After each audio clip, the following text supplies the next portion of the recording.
I worked with a lot of men and women who served with integrity and didn't do what I did. That's why I made some of the decisions I made, because I was impaired by alcohol. And I'm not blaming booze, because I still knew what I was doing. But that's the way I justified it back then. So, and then I got involved in other substances. My drug history is very short. It only lasted 17 months. It caused me and a lot of guys I work with a lot of problems. And out of the respect of the fifth tradition, that's all you're going to need to hear from me about that issue. Please feel free to use your imagination. I'm sitting home from work one day and I'm reading the Daily News. There's an article in it that said, it's a series of, it's an extensive article, and at the end there was a little box that had a bunch of questions. It said alcohol problems, drug problems, depression, marital problems, thoughts of suicide. I was 4 out of 5 because I was single. And I'm sure if I was married, I'd been batting 1,000. And you know, they talk about the moment of clarity. As soon as it came, it quickly left though. But something made me cut that ad out, and I stuck it in my wallet, and I continued on drinking. It was Memorial Day weekend, 1988. Guys I worked with, we were in some trouble, so we went to a bar to get our story together. And one of the guys I was with decided that he was going to drive home, that God forbid to take her some sort of family obligation or whatever. And I decided I would give him a ride home because I did not think that I was as drunk as he was. And I'm a show-off. I always was an arrogant guy. I was very aggressive on the job, and, you know, and just in case you happen to miss my latest exploits, I would have a copy of the paper in the car. Everyone had the autograph for you if you were interested. So I'm going to show off my driving skills because I would see scenes in television or in the movies. Says I could do that, they do that, I could do that. Now I know everything's prearranged on people and all that other stuff, but I didn't know that. I didn't care because I'm not driving my car. And I had this city car, and so I decided I wasn't as drunk as this guy was, and I was going to give him a ride home. And unfortunately, he thought that was a good idea. So I'm coming out the street, driving down Poplar Street. So now it's a one-way street, and there's a big stone wall on my left-hand side, and I saw a kid riding towards me on a bicycle. And for some reason, I thought it would be funny to see this kid jump the curb and grab the wall. I don't know why, I just thought that would be funny. So I decided to play chicken with this kid, and unfortunately, at the last second, we turned the same direction. I ran this kid over. As he lied, bleeding on the hood of my car, I got out of my car and my nightstick. I was going to beat this kid because I thought he was milking me in the city for an insurance claim. The guy that I was with prevented me from doing that. I took this kid off the hood of my car, threw it along the side of the street like a piece of trash. I pulled this crumpled bicycle from underneath my car, threw that off the side of the street like a piece of trash. I drove back to the bar, made some sort of smart aleck remark, and I continued on drinking. When I came to the next day, I realized I was in serious trouble, but I didn't think anybody would help me because I was such a creep. Now, believe me, I was a creep, you know, and I didn't know what to do. So what I did do, I got a bottle of liquor, a case of beer, and some other substances, and I checked into a hotel with the intentions of some all this stuff to build up the courage in my life. And 3 days later, all the stuff is gone, all the booze is gone, all the other stuff is gone. And they're knocking on the hotel door to kick me out.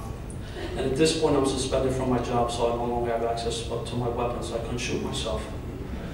So I walked over to the window, and I was going to jump out the window. And I opened up the window, I was on the 5th floor, and I remembered I was scared of heights. I made 23 jumps, I never overcame my fear of heights, you know. So I went into the bathroom, and I filled the bathtub with water, and had a blow dryer. I was going to pull the blow dryer into the tub and make it appear nice and not electrocution.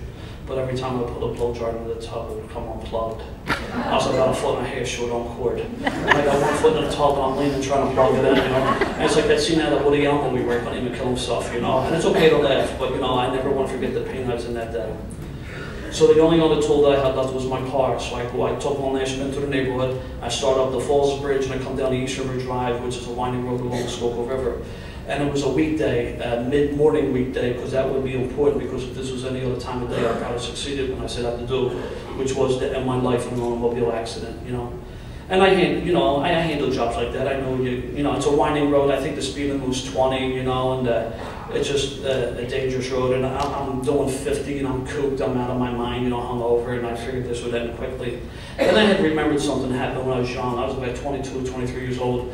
And I remember I knocked on this guy's door. I told him that his son was killed in an automobile accident. And he was an older guy. To me at that time, everything's relative. He looked like he was probably in his late 30s, early 40s to me. And the only way I can describe it, I can still picture this yesterday, it was 20-some years ago. He slumped against the door, and I actually saw like the life leave this guy's eyes, you know. I was in court a few weeks later. I didn't even recognize the guy. He was there for us, you know, he pulled me over the hallway and started talking to me. I didn't recognize the guy, he just aged. I now know that was God. I didn't know that then. But much pain that I was in that day, I thought back on this incident, I knew that I could not cause this type of pain on an innocent family. But I still needed to end my pain. So I decided I would wrap myself around one of the trees. Some trees tend not to move. You hit them at a pretty good rate of speed, you know, and sometimes your car splits in half, or if you're not belted in, you get ejected from the vehicle, struck by another vehicle. That usually does the trick. And by then I just lost it. I just started crying, you know, and I was just a complete mess. And I finally pulled over at the end of the East River Drive, Boathouse Road. And I sat behind the wheel of my car and I cried like a baby for about 10 minutes. And I reached into my glove box where I always had an extra gun and that wasn't there. But my wallet was in the glove box, and inside that wallet was an article that I had clipped out the Daily News about 6 weeks before. And it's no longer there, but at the end of the last boathouse was one of these old glass enclosed phone booths. And I walked over that phone booth and I dialed that phone number on that ad. And the woman who answered the phone, I spoke to this lady like I spoke to no one in my life before. I told her the truth. I told her everything that was going on in my sad, miserable life, and God bless her, she listened patiently. And when I got done, she said, listen, why don't you drive over to Hahnemann Hospital? Somebody will be waiting to talk to you. And that was about a 5-6 minute drive. I said, okay. And I drove over to Hahnemann, and they were waiting for me. They admitted me to their 10th floor psychiatric unit. And they kept me there for about 3 or 4 days. And from there, I got transferred to the VA hospital out in West Philadelphia, where I would spend about 6 weeks on their flight deck. And from there, I got transferred to the VA hospital out in Coatesville, where I would spend another few weeks on their flight deck before I got put into an alcohol and drug ward. When I pulled over that day and made that phone call, Alcoholics Anonymous was the furthest thing from my mind. I didn't think I had a problem with alcohol. I thought my problem was short use of other substances. If I left that crap alone, I'd be okay. Maybe I got this mental illness. I heard this from my mother. Maybe this stress stuff I got, you know, they're now talking about, I got it from the job, or got the experience in the service. Maybe it's the neighborhood I live in. Maybe it's the fact I'm a mummer. I don't know. But it can't be alcohol because I'm a beer drinker. There's no way that you can be an alcoholic drinking beer, you know? So I finally got put in the alcohol hospital, and I'm there about 20 minutes, and I get the lay of the land, and I start scouting out because I'm finally in a place that has handles on both sides of the door.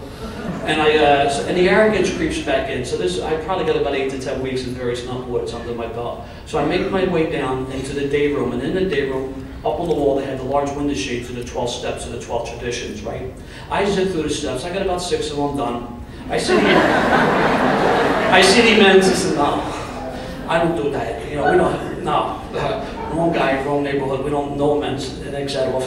Well, later that night, 2 men came up, and I would later find out that they were part of the treatment facility committee. I did not know that then. They came up to carry the message of Alcoholics Anonymous. The moment that the speaker said something about his background that I did not identify with, did not relate to, or just at Mike, I'd immediately tune him out. I was too busy listening to the messenger, not the message. Then I'm looking around the room, and I realized I probably a little quick, pulled the trigger a little, well, no pun intended, probably a little quick in seeking treatment. You know, I said, man, I'm really not bad as these guys, you know. I'm looking at these guys had wives who hated them, kids they couldn't see, you know, PFA orders, things like that. I didn't have that problem.